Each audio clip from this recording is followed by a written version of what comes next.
If you're looking to build a serious street strip or strip-only drag car, adding a high-performance braking system is critical. Wilwood has been manufacturing brakes for race cars for over 30 years, all the while keeping ahead of the power that engine builders are making on the track. Our project this month is All Air, a fourth-generation Camaro powered by an 800-plus horsepower World Products LS7 454 cubic inch engine. In this video, we're going to cover the installation of Wilwood's new F-Body Dynapro Big Brake Front Kit for drag racing and the time-tested Dynalite Rear Axle Kit for big bearing Ford 9-inch rear ends. For the rear, our kits include 11.44-inch diameter solid rotors with a 2.36-inch offset that would mate perfectly with our Moser fabricated M9 rear end with Torino-style bearings. The front brakes were more of a challenge. While the stock brakes are fine for street use, we needed to get rid of the floating caliper system and put in a race-ready fixed caliper. Fortunately for us, Wilwood had just engineered a caliper mounting block for the F-Body that would adapt the caliper mounting for 98 through 2002 model year spindles. We started off with the front brakes by removing the stock components and then installed the Wilwood caliper mount bracket assembly on the stock spindle, making sure that the bracket was tightened squarely against the inboard side of the caliper mounting bosses and the spindle body.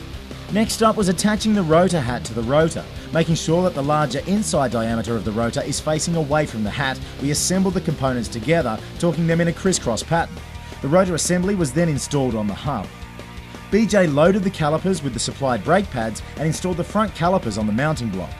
The calipers were checked to ensure that the rotor was centered in the caliper and the outside radius of the brake pad was flush with the outside diameter of the rotor. If an adjustment is needed, Wilwood includes some shims for the mounting block and caliper mount. Once all the clearances were checked, we reinstalled the mounting block bolts and nuts. Because stock brake lines won't fit into Wilwood calipers, we installed Wilwood's braided flex line from the caliper to the stock bulkhead. The flex lines mount easily and can be routed to prevent any contact with suspension components. Now that the front brakes were installed, we could move on to completing our braking system by installing the Wilwood Dynalite Drag Race Rear Axle Kit, a dependable favourite for hundreds of races running Ford 9-inch rear ends. Our Moser M9 rear end was new, so we didn't have to disassemble an existing brake system. The only part that we had to change out was the bearing retainer from the Moser rear end, which we replaced with Wilwood's bearing retainers, which also provides the mounting for the rear calipers.